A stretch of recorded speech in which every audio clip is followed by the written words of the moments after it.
Hello everyone, welcome back. Andre here. Today I want to talk to you about something that if you adopt it, it will greatly enhance your ability to learn, memorize, master things as far as technique goes, but also theory, chords, whatever it is, mastery of the fretboard, whatever it is you're trying to learn, it will be greatly enhanced by this little tiny thing that I call micro practice.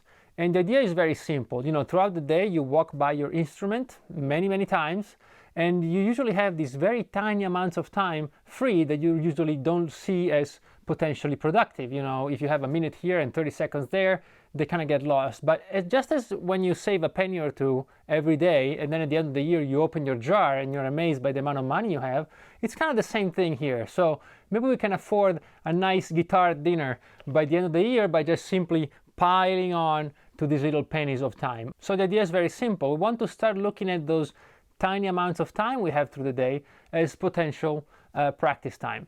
And I have a few rules here that I set up for you, and if you follow those, you'll be all set. So rule number one is always leave your guitar out.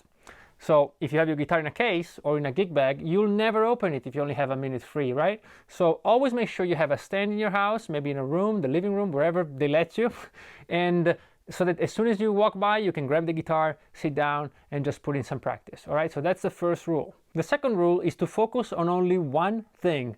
The fact that you only have a minute to practice doesn't mean you want to rush through things, right? So always pick one thing. Maybe a scale position, maybe an arpeggio, maybe a bit of a solo, maybe you improvise for a minute if that's what you're working on, maybe you say all the notes on the fretboard if that's what you're working on, and so on. But only keep it down to one thing, probably throughout the whole day. Number three is you play perfect. No mistakes, no doubts. This is not the time to go wandering around. You only have 30 seconds, 1 minute, 2 minutes. You want to make the most out of it. So make sure you play everything as good as possible. It doesn't matter if you play fewer times, but make sure you play 100% the best that you can. This is maybe the most important rule. And number four, keep it simple. As you get used to this micro practice, you might be tempted to kind of broaden the scope of what you're doing, but these short sessions really are not the place for it. It's not really how learning and how your brain works. So keep it simple, keep it down to a very specific set of things you're working on at any given time. And if you follow these 4 steps and you do it consistently, you might be able to squeeze in maybe 15, 20, 30 little sessions every day.